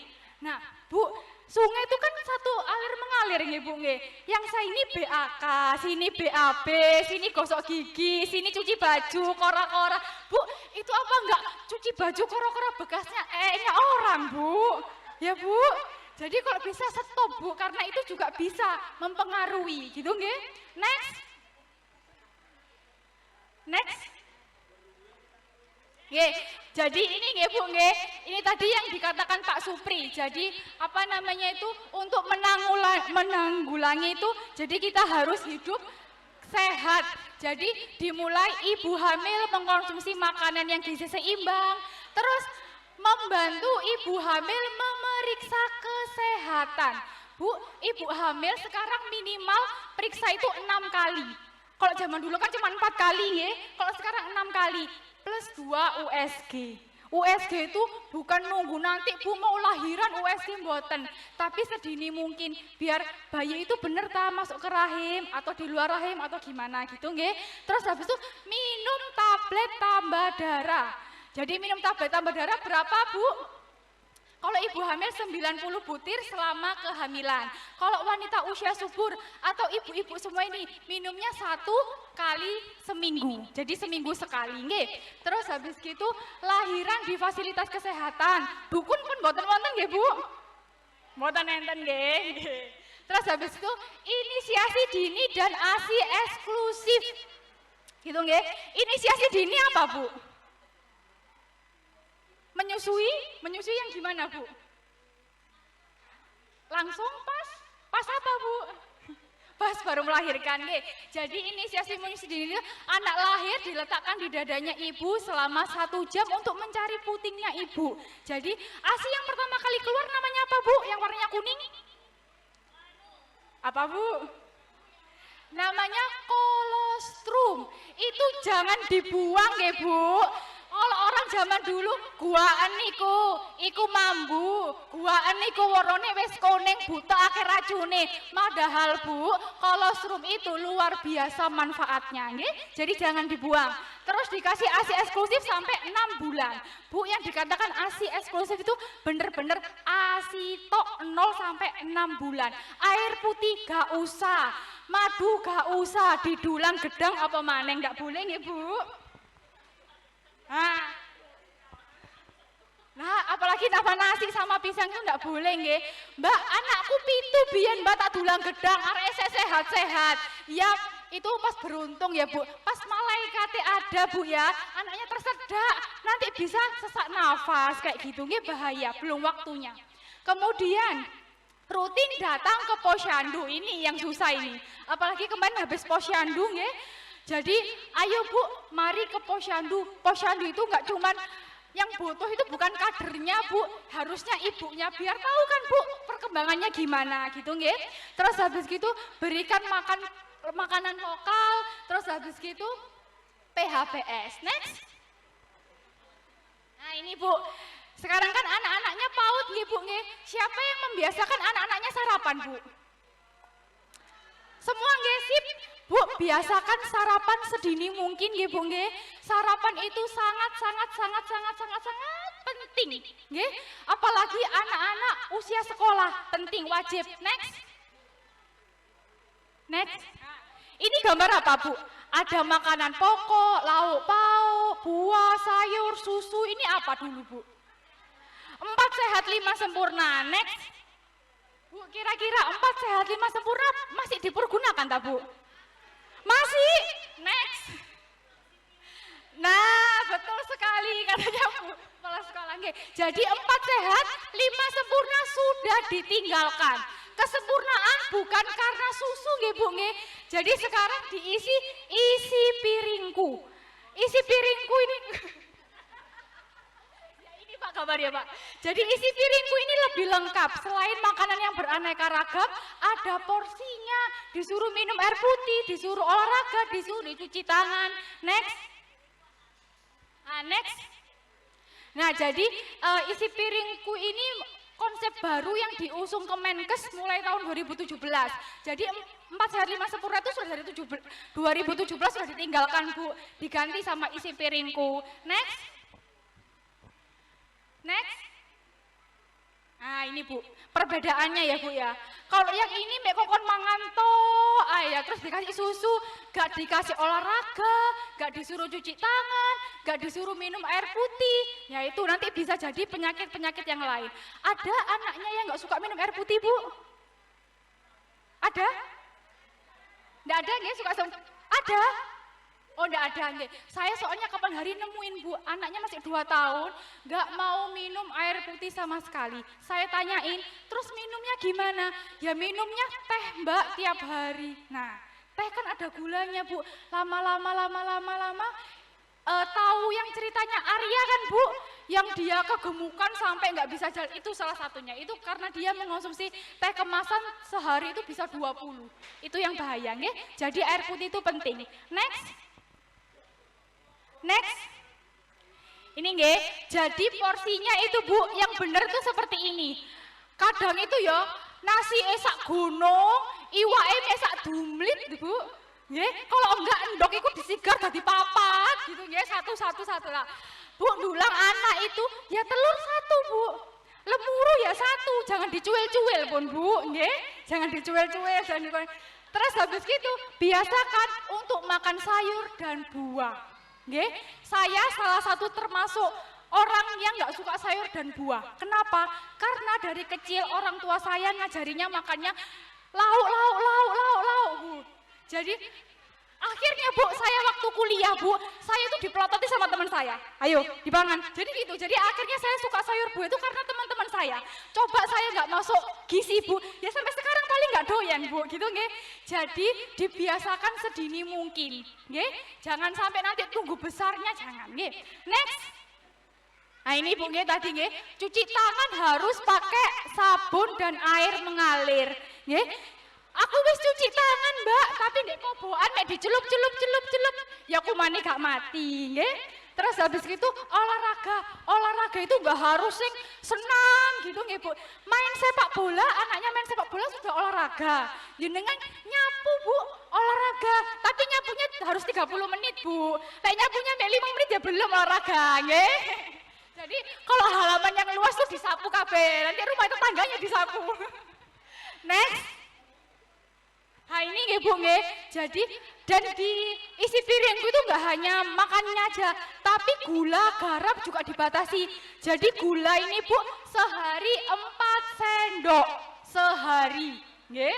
Terus habis itu garam 1 sendok per hari dan minyak 5 sendok. Mbak, yo gak iso mateng masa ayam kok gawe 5 sendok minyake. Bukan gitu maksudnya. Maksudnya penyerapannya, nggih Bu nggih. Jadi ya nggak mungkin goreng ayam 5 sendok yo gak mateng ayamnya nggih. Jadi yang dimaksud penyerapannya. Lanjut. Nah, ini Bu kalau pusing-pusing Bu, sak piro sih Mbak ngeimangan anakku iku Mbak. Jadi karbohidrat itu 1 kepal tangannya anaknya jenengan. Kadang itu gini Bu, arek umur 6 bulan dikekne 2 sendok, 8 bulan 2 sendok, 1 tahun 2 sendok. Kapan gede nih? Jadi tiap bertambah usia semakin banyak ya Bu ngasihnya nggih. Next. Nah ini Bu, ini salah satu contoh menu makanan. Menu makanan yang sehat buat balitanya jenengan tuh nggak perlu Bu salmon gitu, nggak perlu nggih. Yang murah-murah saja, lemuru boleh, teri boleh, itu juga kaya akan zat gizi. Pokoknya jangan lupa proteinnya. Terus manis-manisnya Bu dikurangi nggih. Tadi Dokter Afi sudah jelasin, nanti kasihan besarnya. Nggih, giginya berlubang. Karena gigi berlubang itu enggak makan manis langsung berlubang boten. Ditimbun nanti lama-lama bisa berlubang.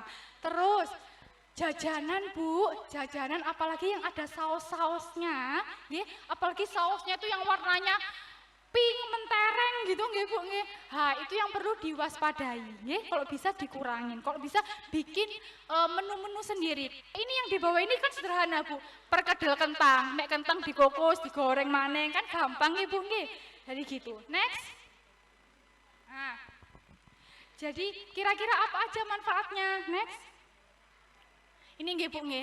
Jadi manfaatnya kalau kita sedini mungkin anaknya itu sudah diajari makan yang sehat, sarapan, akibatnya tekanan darah tinggi itu turun, terus habis itu mencegah kolesterol, mencegah obesitas, mencegah penyakit jantung, mencegah stunting, dan keluarga itu akan sehat. Terus satu lagi Bu nambahi, anak-anaknya tidurnya jam berapa biasanya Bu? Sip. Nggih, usahakan tidur itu jam 9 nggih Bu nggih. Saya lihat anak sekarang itu kalau tidur tuh malam-malam ya Bu. Jam 10, jam 11, bahkan jam 1 gitu nggih. Terus ada yang di sini nggak ngasih anaknya HP? Ada Bu? Nggak ada ya? Nggih, zaman sekarang sudah nggak ada. Tapi Bu, kalau bisa HP-nya jangan seharian full nggih. Sehari itu sejam 2 jam cukup.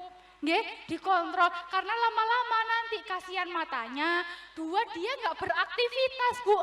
Dulu zamannya kita tuh mainnya kan lari-larian ya Bu. Lah dia cuman gini tok Bu, gitu ya.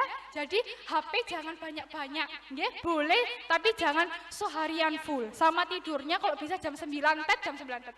Saya Bu sampai sekarang kalau sudah jam 9 tidur saya Bu. Teman-teman puskesmas apal, kalau menghubungi saya nggak bisa malam-malam karena saya sudah tidur. Gitu nggih. Kalau misalkan kita makannya teratur, sarapan, makan siang, makan malam, apa namanya itu tidurnya teratur, insya Allah jarang sakit. Percaya sama saya Bu. Nggih. Saya itu termasuk imunnya itu gampang sakit saya itu Bu. Tapi saya jarang sakit karena itu tadi. Nggih. Next. Nggih. Jadi ini ya Bu ya, cegah stunting itu penting, anak sehat, ibu happy. Terima kasih dari saya, mohon maaf kalau misalkan ada salah kata. Wassalamualaikum warahmatullahi wabarakatuh.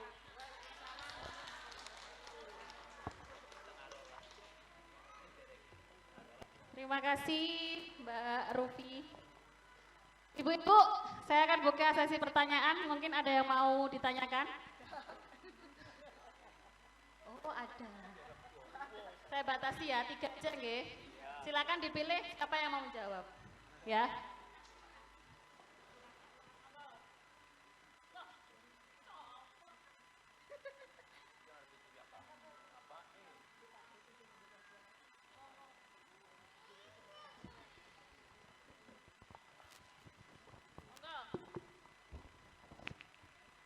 Langsung saja Bu ya.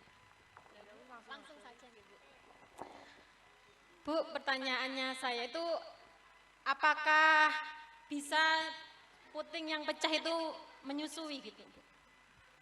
Kan kebanyakan orang zaman dulu katanya nggak bisa. Monggo dijawab Bu sekalian.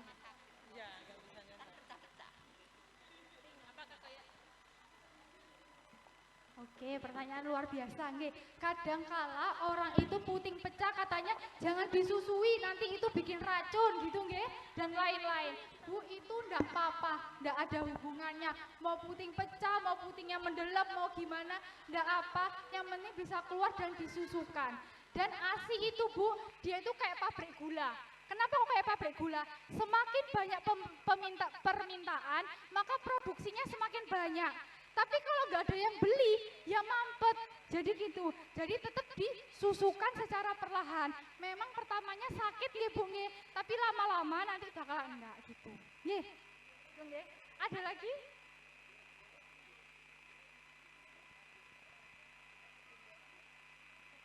Terus Bu, kalau misalkan anaknya itu dikasih susu perah atau misalkan susu formula, kalau bisa jangan pakai dot Bu. Nggih, pakai apa Mbak? Pakai gelas kayak gitu nggih. Jadi anak-anak bayi yang misalkan baru lahir tuh kalau bisa jangan didot. Kenapa? Kalau sudah didot dia penaan. Dot itu Bu nggak pakai dikenyot itu langsung keluar ya Bu ya. Tapi kalau ASI kan dia berusaha, dia kan nyedot Bu. Jadi makanya itu kalau misalkan anak biasanya dikasih ASI, dikasih sufor, nanti dikasih ASI lagi nggak mau. Gitu ya. Jadi kalau misalkan harus memang mengharuskan untuk dicampur, jangan pakai dot. Nggih. Makasih. Ada lagi? Bu, ada lagi Bu? Sebenarnya banyak yang mau ditanyakan ke Pak Supri. Next time ya Pak, kesini lagi mau Pak? Harus mau ditodong. Sudah pas Bu? Sebenarnya itu masih banyak, tadi sudah bisik-bisik Pak. Banyak sebenarnya Bu yang mau saya tanyakan. Besok lain kali aja ya Bu katanya. Siap ya Ibu-Ibu? Lain kali dipanggil lagi ya. Mempersingkat waktu, mohon maaf. Ya, hari ini karena bertepatan tanggal 22 Desember, kita memperingati Hari Ibu. Karena kita semua pakai kebaya nggih Pak. Hari ini ini nggak ada yang tahu. Ini ada kejutan, ada persembahan dari anak didik kami untuk mengungkapkan rasa terima kasih karena sudah mengasuh dan mendampingi sampai saat ini. Kita saksikan.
Motivasi ibu-ibu yang lain agar tetap semangat meskipun dengan keterbatasan.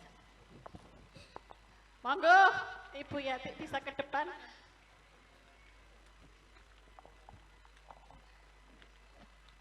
Monggo ke depan biar orang-orang ini tahu. Monggo Mas Anggara digendong.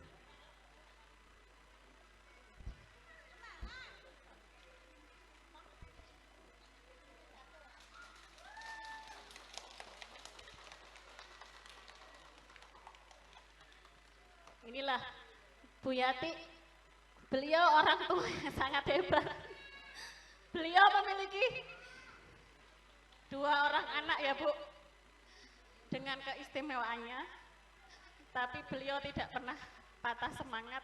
2 anaknya juga bersekolah di sini, dan kakaknya sekarang lagi SD, sudah kelas. Semangatnya sangat luar biasa Bu. Inilah saya sangat mengapresiasi buat Bu Yati. Mas Anggara, boleh bilang sama ibunya gimana? Makasih. Aku sayang ibu. Mas Anggara sudah semangat ya. Cium ibunya, cium ibunya. Terima kasih Bu, jenengan adalah orang. Terima kasih. Maaf ya.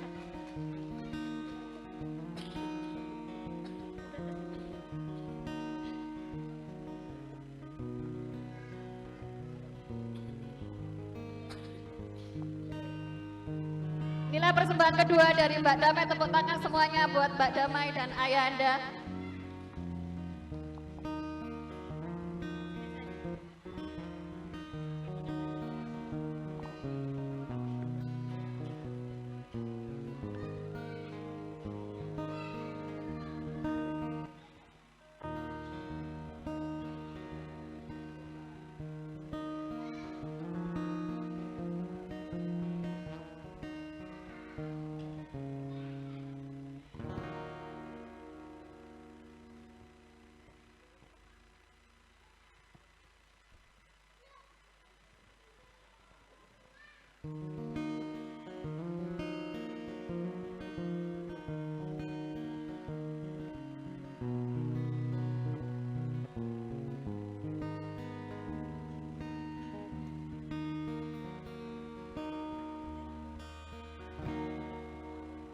Ribuan kilo jalan yang kau tempuh, lewati rintang aku anakmu. Ibuku sayang masih terus berjalan, walau tapak kaki penuh darah penuh nanah. Seperti udara kasih yang kau berikan, tak mampu ku membalas. Ibu,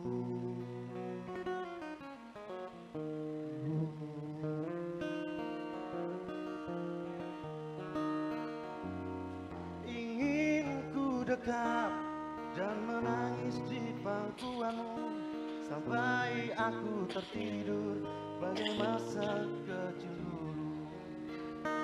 Lalu doa-doa baluri sekujur tubuhku, dengan apa membalas. Ibu, ibu.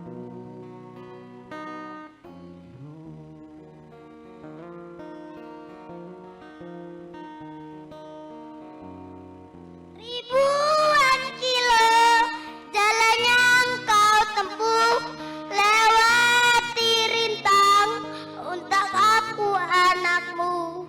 Ibuku sayang masih terus berjalan, walau tapak kaki penuh darah penuh nanah. Seperti udara kasih yang kau berikan, tak mampu ku membalas. Ibu, ibu.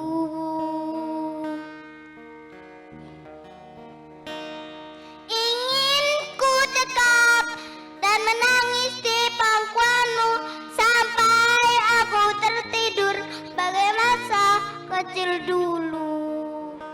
Lalu doa-doa baluri sekujur tubuhku, dengan apa membalas. Ibu, ibu.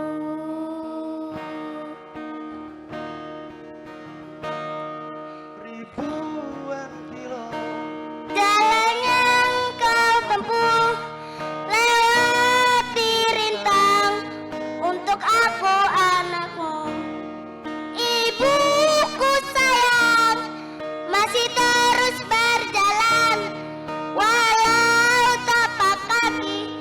penuh darah, penuh nanah. Seperti udara, kasih yang engkau berikan tak mampu ku membalas. Ibu, ibu,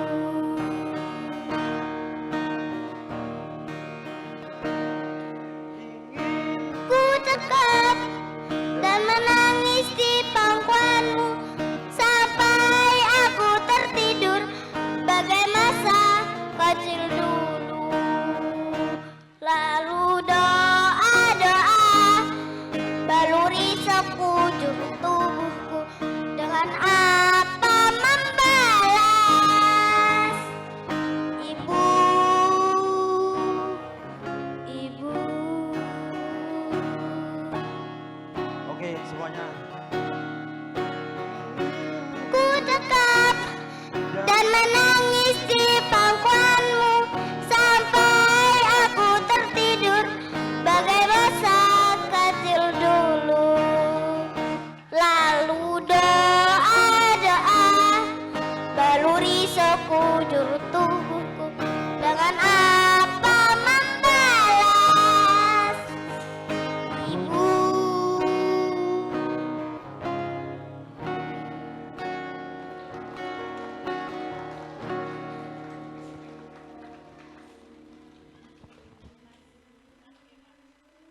Selamat Hari Ibu.